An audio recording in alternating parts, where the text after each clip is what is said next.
Bienvenidos, hoy vamos a una zona muy específica del planeta, el centro-sur de Chile, a las regiones de Biobío y Ñuble. Pero quiero que se imaginen una escena. Piensen en una sala de reuniones, una de esas con mesa larga de madera y, bueno, sillas incómodas. De un lado, tienes a un ejecutivo de una gran empresa forestal con una presentación llena de gráficos sobre metros cúbicos de agua, proyecciones de rentabilidad. Del otro, una dirigenta de un comité de agua potable rural con una carpeta llena de quejas de vecinos, facturas de luz imposibles de pagar por el bombeo, y en la cabecera, una autoridad ancestral mapuche que no habla de recursos hídricos, sino del Nuen, la fuerza vital del agua, que dice que está enferma. Todos hablan del mismo río, pero es evidente que no están hablando de lo mismo. Es como que viven en universos diferentes. Esa tensión es el centro de nuestra exploración de hoy. Usando como guía los materiales de la investigadora Noelia Carrasco, nos hacemos una pregunta que es fundamental.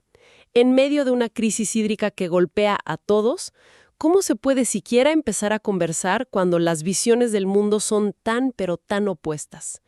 Hoy nuestra misión es desarmar este conflicto, pero no desde la falta de lluvia, sino desde el choque de ideas, usando herramientas de la ecología política y el pensamiento decolonial. Es que esa imagen de la sala de reuniones da justo en el clavo, porque el argumento central de estos textos es fascinante, de verdad, cambia las reglas del juego. Sugiere que el problema de fondo no es que nos estemos quedando sin agua, sino que nos hemos quedado sin ideas sobre el agua. Estamos como atrapados en una sola forma de pensar, una racionalidad económica y científica que se presenta como la única posible, y ese encierro, bueno, es la verdadera fuente del conflicto. El texto lo llama, citando a Enrique Leff, una crisis del conocimiento. Una crisis de conocimiento. Me gusta eso. Es mucho más profundo que una simple escasez. Y para empezar a entenderlo, el material nos propone un giro mental. Dejar de ver el agua como un simple recurso, como H2O, y empezar a verla como un actante. A ver, esta es una de esas palabras que suenan complicadas. Bajemos la tierra. ¿Qué significa que el agua sea un actante? Pensemos en la escena que describiste. Normalmente vemos el río como el escenario pasivo donde ocurre el drama humano. La empresa, la comunidad, la autoridad. La idea del actante nos pide que veamos al río como uno de los actores principales de esa obra. Sus decisiones, desbordarse, secarse, contaminarse, obligan a todos los demás a reaccionar y cambian por completo el guión. El agua no es el telón de fondo, es la protagonista que conecta la empresa forestal con la cuenta de la luz de una vecina y con las ceremonias de la comunidad mapuche. Es un nudo, digamos, que amarra y pone en tensión todo lo demás. Entendido. El agua no es el objeto del problema. Es un sujeto activo que crea el problema y las relaciones. Y claro, si el agua misma es un actor, tiene todo el sentido del mundo que cada quien tenga un guión completamente distinto para ella. Ahí es donde deben saltar las chispas, ¿no? Cuando esos distintos guiones o formas de saber chocan de frente. Exactamente. Allí entramos en lo que el texto llama el choque de saberes. En ese territorio conviven, o más bien compiten, múltiples formas de conocimiento. Por un lado está el saber hegemónico, el científico técnico. Hablamos de gestión de cuencas, modelamiento hídrico, conservación. Y ojo, el texto aclara que este campo no es un bloque único, ¿eh? Hay debates internos feroces. Pero en la práctica, de cara a las comunidades, a menudo se presenta como la verdad, de una forma bastante dogmática. Claro, es el lenguaje de los gráficos, de los datos duros, el que se asume como neutral. Pero, un momento, ¿ese conocimiento científico no es el malo de la película, o sí? Es el que permite construir acueductos, purificar el agua, entender los ciclos hidrológicos. ¿No podemos simplemente descartarlo? No, para nada.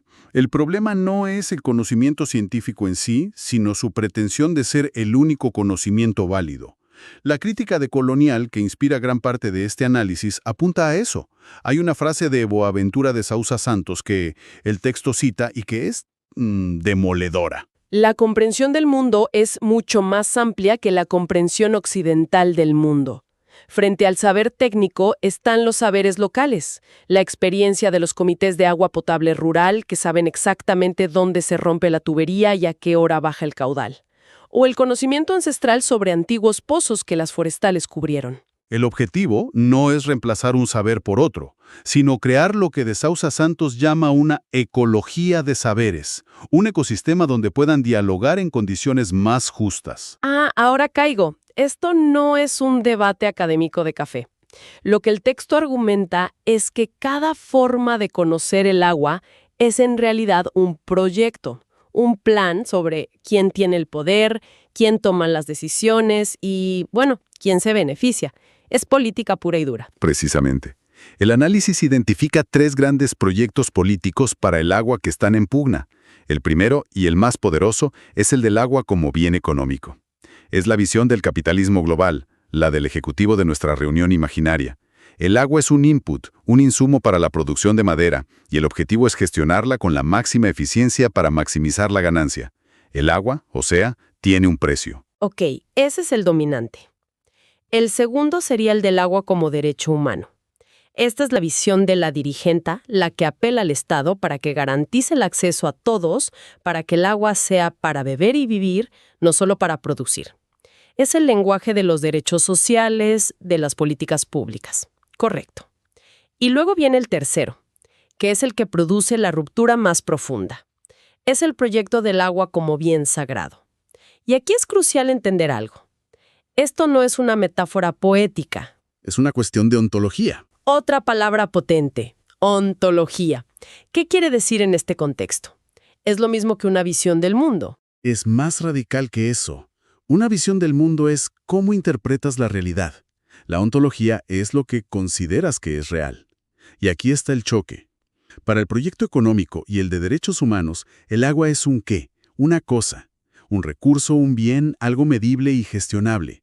Para la ontología mapuche, el agua es un quién, un ser vivo, con espíritu y agencia, con el que se establece una relación de reciprocidad. No puedes firmar un contrato entre una persona y una calculadora. Sus realidades de partida son incompatibles. Pero, espera un segundo. ¿No son el proyecto del derecho humano y el del bien sagrado aliados naturales contra la visión puramente económica? El texto los presenta como 3 proyectos distintos. Pero en la práctica, en esa sala de reuniones, ¿la dirigenta y la autoridad mapuche no estarían peleando del mismo lado? Es una excelente pregunta, porque la alianza parece obvia, y en muchas luchas lo es, pero sus fundamentos son distintos, y eso puede generar tensiones. El proyecto del derecho humano todavía opera dentro de una lógica occidental, antropológica. El ser humano está en el centro y tiene derecho a la naturaleza. El proyecto del bien sagrado rompe esa jerarquía. No se trata de que los humanos tengan derecho al agua, sino de la responsabilidad con el agua. Exacto. Se trata de la responsabilidad de los humanos con el agua como un ser igual o superior. A veces, para conseguir un objetivo práctico, como detener una cañería, esas diferencias no importan. Pero a la hora de construir un nuevo modelo de gestión a largo plazo, la pregunta de si el agua es un qué o un quién se vuelve fundamental. Entiendo la diferencia. Es sutil pero decisiva. Esto me hace pensar en mi propia relación con el agua. Abro la llave y sale. Pago a la cuenta a fin de mes. Fin. Nunca, jamás, pienso en ella como un actante o un ser sagrado. Este análisis te obliga a darte cuenta de lo invisible y hegemónica que es tu propia forma de ver el mundo. Pero me lleva a una duda. Suena todo muy potente en la teoría, pero en el mundo real, donde el poder económico es tan aplastante, ¿cómo se logra un diálogo simétrico? ¿Cómo pasas de esta teoría a la acción? Ese es el desafío de millones. Y el texto no lo ignora. Introduce la filosofía intercultural de Ricardo Salas, que advierte contra una visión ingenua o romántica de los saberes indígenas, como si fueran algo puro, estático, fuera de la historia. El análisis es claro. El mundo mapuche no es homogéneo. La modernidad neoliberal lo ha permeado. Hay distintas posturas. Pero la ontología del agua como ser sagrado sigue siendo un pilar compartido. El punto clave es reconocer las brutales asimetrías de poder. El diálogo no puede ocurrir en el vacío, como si todos tuvieran el mismo poder de negociación. Entonces, ¿hay algún intento en el mundo real de crear estos espacios de diálogo, por imperfectos que sean? Sí, y el texto analiza un caso concreto. Una política pública en Chile llamada Acuerdos Voluntarios para la Gestión Integrada de Cuencas. La idea, en el papel, suena muy bien. sentar en la misma mesa a todos los actores que describimos, municipio, empresas, comunidades, comités de agua, para que juntos elaboren un plan de gestión, con compromisos mutuos.